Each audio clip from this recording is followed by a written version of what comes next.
안녕하세요. 이수진 목사입니다. 오늘부터 전할 주제 말씀은 팔복입니다. 이 팔복 설교는 이재롱 목사님의 저서 참된 복을 쫓는 자에서 말씀해 주신 영적 설명으로 함께 은혜 나누도록 하겠습니다. 하나님의 아들로서 이 세상에 오신 예수님께서는 천국 복음을 전파하시며 하나님의 말씀을 가르치시고 모든 병과 모든 약한 것을 고쳐주셨습니다. 특히 산상보험 중 팔복의 말씀은 하나님께서 원하시는 참자녀의 모습을 알게 해주시고 참된 복이 무엇인지를 가르쳐주고 있습니다. 그러므로 오늘부터 몇 주간에 걸쳐 주님께서 말씀하시는 복 있는 사람의 조건과 그 내용이 무엇인지 살펴볼 때 여러분 모두가 진정 복 있는 사람이 되시기를 바랍니다. 세상에 복이란 말을 싫어할 사람은 없을 것입니다. 그래서 우리나라 어른들은 장롱이나 밥상, 옷 등에 복자를 새겨 넣기도 했죠. 새해가 되면 어른아이 할 것 없이 새해 복 많이 받으세요 하며 복을 빌어줍니다. 그럼 어떤 것이 참된 복일까요? 여러분은 어떤 사람을 복된 사람이라 생각하십니까? 돈이 많은 부유한 사람, 명예와 권세가 있어 많은 사람들에게 인정받는 사람, 자녀들이 훌륭하게 성장하여 효도받는 사람, 건강에 걱정 없고 가족이 화목한 사람. 그런데 이런 복을 모두 누리기가 쉽지만은 않은 것을 봅니다. 물질이 있다 해도 건강을 잃어 걱정이요. 명예와 권세가 있어도 가정의 불화로 근심해야 하며 불의의 사고가 나지는 않을까 걱정하며 살아야 하니 무엇 하나를 가졌다고 행복하다, 복되다 할 수 있겠습니까? 더 나아가 한평생 부귀영화를 누리고 떵떵거리며 살았다 해도 영원히 사는 것이 아닌 누구에게나 오는 죽음이 있으니 이 세상에서 수고하고 가진 부귀영화는 한 줌의 흙과 같이 사라져버리죠. 그런데 죽음은 이 세상과의 작별의 의미만 있는 것이 아닙니다. 이 세상보다 더 중요한 영원한 내세의 시작이지요. 그 영원한 시간은 무서운 지옥과 천국으로 나누어지는데 이 세상에서 천국 갈 준비를 하지 않고 먹고 마시며 잘 사는 것에만 수고하였다면 결국 무서운 지옥에 떨어지니 이 땅에서의 복이 무슨 소용이 있겠습니까? 그럼 참된 복은 무엇일까요? 바로 복의 근원이신 하나님께서 주시는 축복을 누리며 구원받아 영생을 얻는 것이지요. 하나님께서는 내세의 아름다운 천국을 소유케 하심은 물론 그 뜻대로 사는 사람에게 요한 3서 2절의 말씀처럼 영혼이 잘되며 범사가 잘되고 강건한 복을 누리게 하시며 내일 일을 걱정하지 않도록 지키시고 보호하여 주시니 이것이야말로 진정한 복이 되는 것입니다. 이런 참된 복을 누리는 사람이 되기 위해 어떻게 해야 할 것인지 오늘부터 전해드릴 팔복 말씀을 통해 확실히 깨달아 참된 복을 쫓는 성도님들이 되시기 바랍니다. 마태복음 5장 3절 심령이 가난한 자는 복이 있나니 천국이 저희 것이며 말씀하십니다. 이 세상에 가난을 좋아할 사람은 없습니다. 당연히 부유한 것이 좋지요. 그런데 본문에 보면 가난한 것이 복이 있다고 말씀하고 있으니 영적인 말씀의 뜻을 모르는 사람들이라면 참으로 이상하게 생각할 것입니다. 그러나 여기에서 가난하다는 것은 흔히 생각하는 물질이 없어 가난한 것을 말하는 것이 아니라 마음이 가난한 것을 뜻하죠.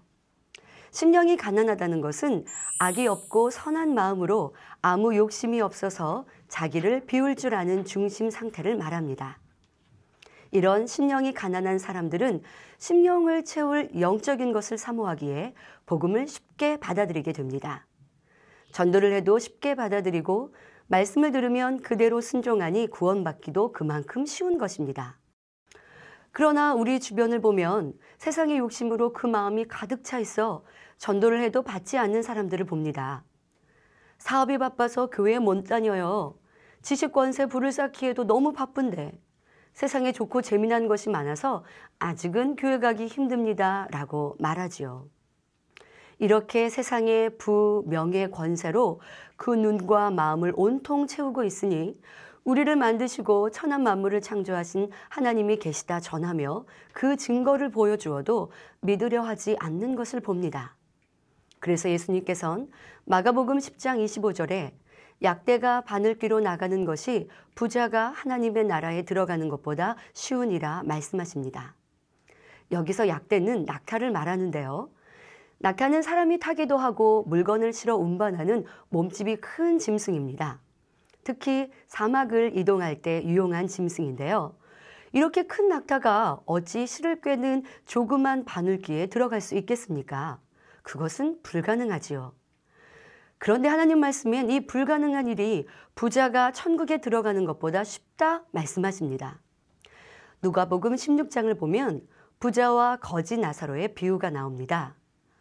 부자는 호의호식하며 날마다 잔치를 베풀 정도로 풍족한 삶을 살았기에 마음까지 부요해져 하나님의 말씀대로 살지 않았습니다.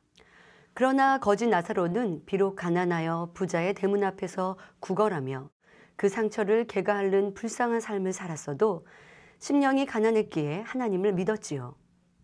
그리하여 나사로는 죽은 후 구원에 이르러 이 땅과는 전혀 다른 행복과 부요한 모습을 갖게 되었습니다.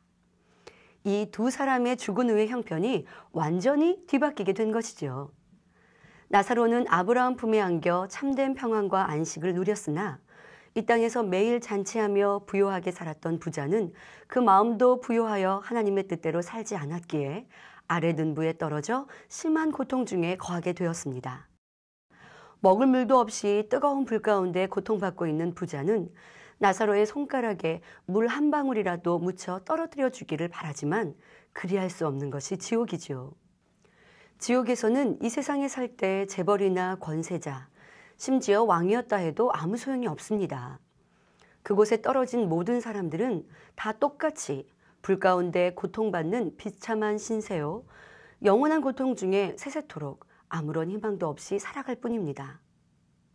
그러니 날마다 잔치를 즐겼던 부자와 가난하여 구걸하며 살았지만 하나님을 경외하였던 거지 나사로 중에 진정 복 있는 사람이 누구이겠습니까?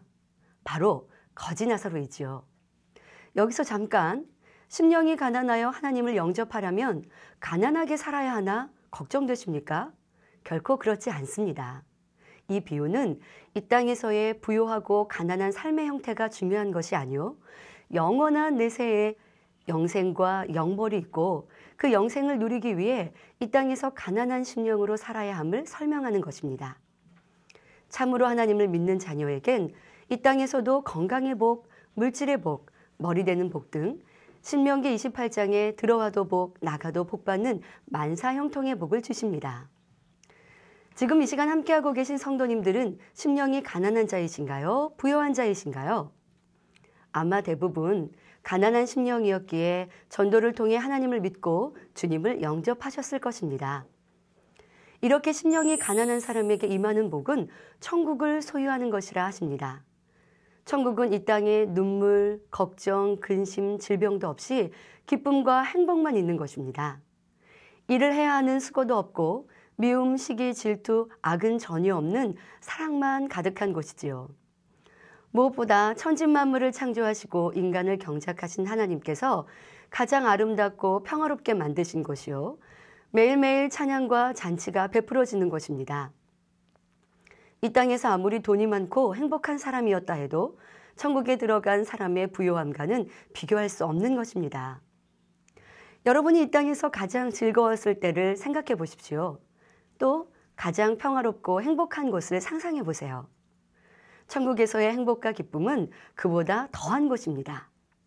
가난한 심령으로 주님을 영접하신 성도님들은 이러한 복을 누릴 수 있는 하나님의 자녀요, 천국 백성이 된 복된 사람들입니다. 하지만 이런 복을 우리만 누려서는 안 되겠습니다.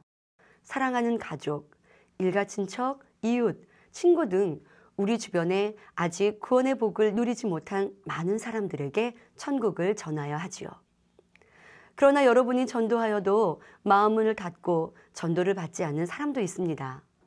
세상에 보여지고 만져지는 것이 전부인 양 먹고 마시며 즐기기에 하나님을 왜 믿어야 하나? 난 아직 건강하고 지식도 있고 부요하여 누군가의 도움이 필요치 않다 하는 사람도 있지요. 그러나 실망치 말고 열심히 전도하십시오. 지금은 믿지 않고 하나님의 도우심을 필요치 않는다 해도 때론 어려움을 당하거나 심령이 가난해지는 상황에 여러분의 전도가 떠올라 하나님을 찾을 수 있습니다. 어느 성도님의 간증입니다. 하나님을 믿은 오빠가 여동생에게 전도를 하였습니다. 그러나 당시 아무 부족함이 없었던 여동생은 받아들이지 않았지요. 그런데 어느 날 이 여동생에게 큰 어려움이 찾아왔습니다. 바로 사랑하는 어린 아들이 백혈병이라는 진단을 받게 된 것입니다. 병원에 입원을 하고 치료받기 위해 노력하였습니다. 그러나 의학으로는 아들의 병을 치료할 수 없다는 것을 알게 되었고 오랜 간병 생활을 통해 자신마저 건강에 문제가 생기자 마음이 가난해질 대로 가난해지게 되었지요. 이때 이 여동생은 더 이상 해결할 수도 도움을 받을 수 있는 길도 없는 절망적인 순간에 전에 오빠가 전도했던 얘기가 떠올랐습니다. 하나님 앞에서는 의학으로 치료하기 어려운 질병이라도 치료받을 수 있다는 얘기였지요. 그래서 오빠를 찾게 되고 오빠가 다니는 교회로 저를 안내해 주세요라고 요청하기에 이른 것입니다. 그리고 오빠의 전도로 이재록 목사님의 2주 연속 특별 부흥성회에 참석하게 되었고 성회 첫날 아들의 백혈병을 치료받는 놀라운 역사를 체험하게 되었던 것입니다. 이를 계기로 아이의 할머니를 비롯한 온 가족이 구원받는 놀라운 축복을 받았지요. 그러므로 우리는 디모데후서 4장 2절의 말씀처럼 너는 복음을 전파하라. 때를 얻든지 못 얻든지 항상 힘쓰라 하신 대로 이 복된 소식을 열심히 전하여야 할 것입니다. 성경에서도 심령이 가난하여 하나님을 만날 수 있었고 응답과 치료까지 받은 장면이 나옵니다. 열왕기하 5장의 나아만 장군이지요. 아랍 나라의 군대 장관인 나아만은 왕 다음 가는 권세자로 부러울 것이 없이 왕에게 사랑받고 인정받는 사람이었습니다. 그러나 그 몸에 심한 문둥병이 있었지요.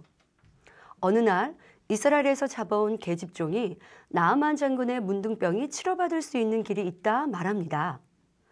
바로 이스라엘의 선지자에게 가면 나을 수 있다는 것이죠. 나아만 장군은 가난한 심령으로 그 말에 따라 이스라엘의 엘리사 선지자에게 나아갑니다. 그런데 엘리사 선지자는 문 밖에 나와보지도 않고 사환을 시켜 요단강에 몸을 7번 씻으라 내 살이 여전하여 깨끗하리라 전달하지요. 나아만은 자존심이 상하고 화가 났습니다. 명생의 나는 이웃나라에 힘있고 권세 있는 장수인데 이렇게 무시할 수 있는가 생각하며 돌아가려 할 때 함께했던 종들이 만류하며 이보다 더한 것을 시켜도 행하여야 할 것인데 강에 가서 씻으라 하는데 못할 것이 무엇이냐 말하지요. 이때 나아만 장군은 그 종들의 말을 듣고 요단강으로 향합니다. 평상시 나아만 장군의 마음과 행함이 어떠했는지 알 수 있습니다. 종의 말이라 해도 무시하지 않고 귀 기울이는 겸손한 마음이요. 종들이 주인에게 아버지라 부르며 옳은 말을 할 수 있었던 관계에서 나아만의 크고 깊은 사랑의 마음을 느낄 수 있지요. 이런 나아만 장군은 요단강에 몸을 담굽니다. 1번, 2번, 3번, 6번까지 행했지만 문둥병은 그대로였습니다. 그러나 마지막 7번째에 그 몸을 요단강에 담그니 문둥병은 깨끗해지고 그 살이 어린아이의 살같이 되었습니다. 바로 온전히 순종할 때 응답이 오는 것이죠. 어느 정도 해보고 안 된다 멈춘다면 하나님의 능력과 도우심을 체험할 수 없는 것입니다. 바로 나아만 장군은 가난한 심령으로 끝까지 온전히 순종하였던 것입니다. 이렇게 깨끗이 치료받은 나아만 장군은 다시 엘리사 선지자에게로 돌아갑니다. 그리고 가지고 왔던 귀한 예물을 드리며 하나님만을 섬길 것을 고백하지요. 이렇게 겸손한 마음으로 나와 선지자의 말에 온전히 순종하니 응답과 치료의 축복은 물론 살아계신 하나님을 만나 구원의 복까지 받을 수 있었던 것입니다. 이것이 가난한 심령을 가진 자요, 가난한 자의 행함인 것입니다. 성도님들도 가난한 심령으로 주님을 영접하였습니다. 그러나 변함없이 순종하며 그 뜻대로 살아가는 가난한 심령의 행함을 보이고 있는지요. 어떤 성도님들은 처음엔 가난한 심령으로 하나님을 믿고 충성하며 나아가다 어느 순간 교만하여지고 세상의 것으로 마음을 채워 다시 부요한 자가 되므로 구원의 길에서 떠나는 경우도 봅니다.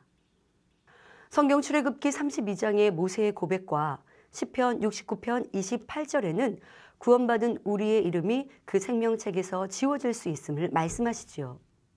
그러하기에 빌립보서 2장 12절에 그러므로 나의 사랑하는 자들아 너희가 나 있을 때뿐 아니라 더욱 지금 나 없을 때에도 항상 복종하여 두렵고 떨림으로 너희 구원을 이루라 하시며 빌립보서 3장 12절엔 내가 이미 얻었다 함도 아니요 온전히 이루었다 함도 아니라 오직 그리스도 예수께 잡힌 바 된 그것을 잡으려고 쫓아가노라 하신 것처럼 천국을 소유하는 복이 온전히 임하기 위해 끝까지 믿음을 지켜 나아가는 신앙생활을 해야 하는 것입니다.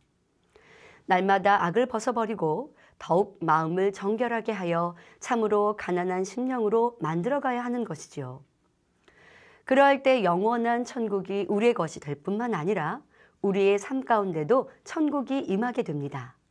곧 정결한 마음을 가진 사람들의 삶에는 우리 주님께서 함께 하심으로 갖가지 복이 임하게 하시지요.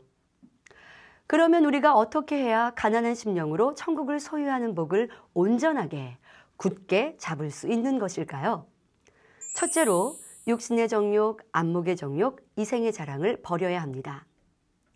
요한일서 2장 15절부터 16절엔 이 세상이나 세상에 있는 것들을 사랑치 말라. 누구든지 세상을 사랑하면 아버지의 사랑이 그 속에 있지 아니하니 이는 세상에 있는 모든 것이 육신의 정욕과 안목의 정욕과 이생의 자랑이니 다 아버지께로 쫓아온 것이 아니요 세상으로 쫓아온 것이라 말씀하십니다. 세상의 것들로 채워있던 우리의 마음을 비워 아버지 하나님의 사랑으로 천국의 소망으로 채워야 합니다. 그렇게 하기 위해 세상의 것들을 받아들이고 사랑하게 하는 속성인 육신의 정욕과 안목의 정욕, 이생의 자랑을 신속히 버려야 하는 것입니다. 자, 먼저 육신의 정욕에 대해 살펴보겠습니다. 육신의 정욕이란 육신을 쫓아 범죄하려고 하는 속성입니다. 육신은 사람의 몸과 죄가 결합된 것을 말하며 여기서 몸은 아담이 범죄함으로 이 땅에 쫓겨나니 하나님께서 심어주신 영의 지식이 점점 빠져나가게 되었지요. 이렇게 영의 지식이 빠진 후 남겨진 사람의 몸을 의미합니다. 쉽게 설명하면 사람에게 있는 죄성이 겉으로 표출되려고 하는 욕구, 곧 범죄하고 싶은 욕구가 바로 육신의 정욕입니다. 여기서 범죄란 세상에서 말하는 살인, 도둑질, 구타 등 중한 죄만 의미함이 아닙니다. 다툼, 짜증, 수근수근, 거짓말 등 행함으로 짓는 죄뿐 아니라 마음에 있는 미움, 시기, 질투, 판단 등의 악의 모양도 포함되죠. 마음의 간음, 짜증, 혈기, 미움, 시기, 질투, 판단, 정죄 등의 죄의 속성을 가지고 있을 때 이것이 유발될 수 있는 환경 조건을 만나면 이 비진리가 행함으로, 생각으로 나오려 하지요. 예를 들어 마음에 혈기가 있으면 내 유익에 맞지 않는 일이 생길 때, 짜증스러운 상황이 될 때 이내 분을 내게 됩니다. 이렇게 분을, 화를 내고 싶어 하는 것이 육신의 정욕인 것입니다. 많은 사람들은 화를 내고도 상대가 나를 화나게 해서 내가 어쩔 수 없었다 하며 핑계를 대지만 내 마음에 혈기가 없다면 화날 상황에도 화를 내지 않는 것입니다. 내게 미움이 있다면 상대가 내게 피해를 입히거나 나를 힘들게 하는 것 같으면 이내 미운 마음이 발동합니다. 험담하며 수군거리기도 하고 상대가 칭찬을 받고 인정을 받으면 시기, 질투가 생기는 등 악이 나오게 되지요. 상대가 미운 행동을 해서 미워한 것이 아니라 내 마음에 미움이라는 죄성이 있기에 나온 것입니다. 그 마음에 미움이 없다면 아무리 상대가 나를 욕하고 해코지하였다 해도 밉거나 싫지 않는 것입니다. 마음이 악과 죄가 없이 진리와 선으로 가득한 믿음의 선진들은 어떤 상황에도 선과 사랑만 나온 것을 알 수 있지요. 예수님께서는 그 마음에 미움이 조금도 없으시고 오직 사랑만 가득하시니 십자가의 고난과 처형에서도 욕하고 핍박하는 사람들을 향해 어떤 미움과 원망도 없이 오직 사랑으로 중보기도 하신 것을 볼 수 있지요.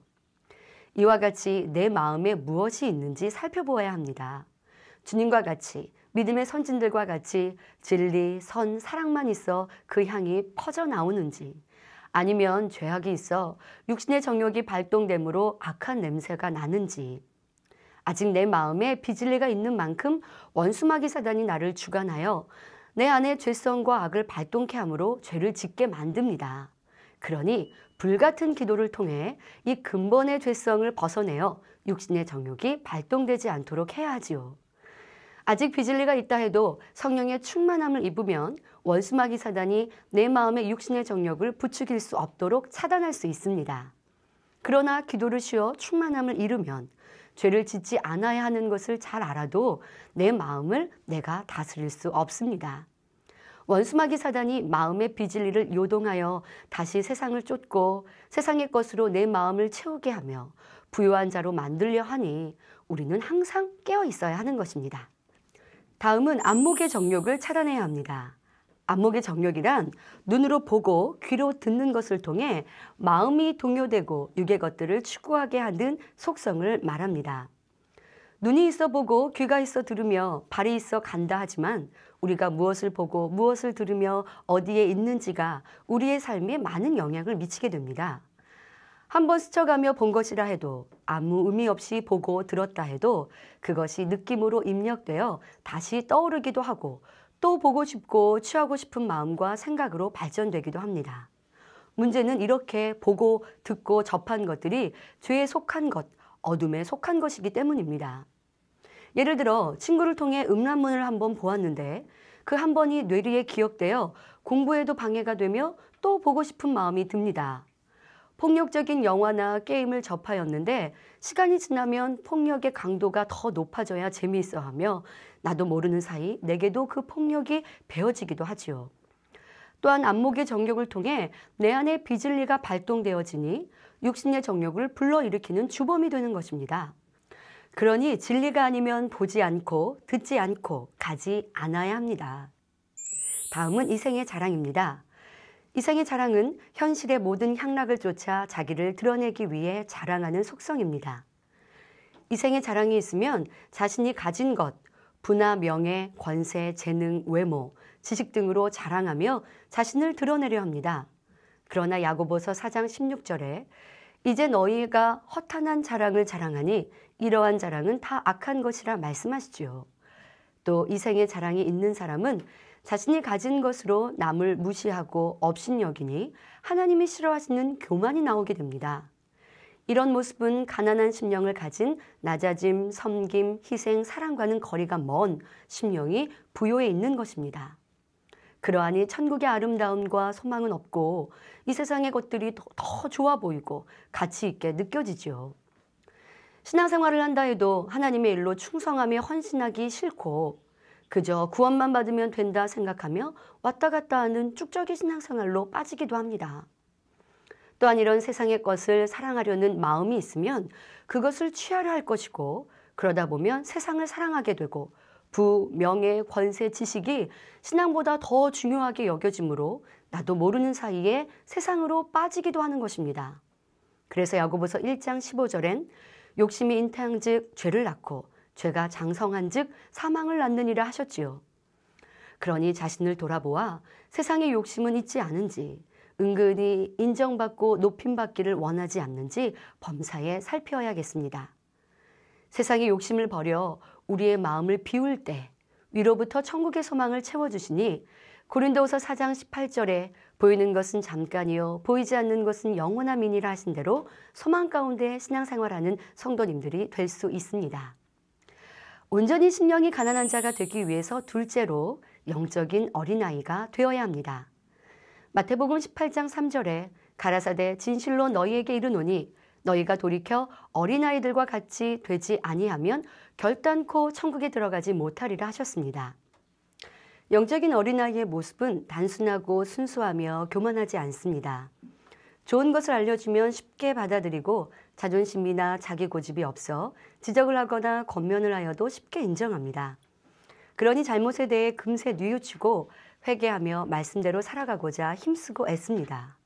그러나 세상에 물들어 순수함이 사라지면 죄를 범하면서도 무감각해지고 권면을 받아도 인정하지 않으며 더 나아가 죄책감을 갖지 않기도 합니다.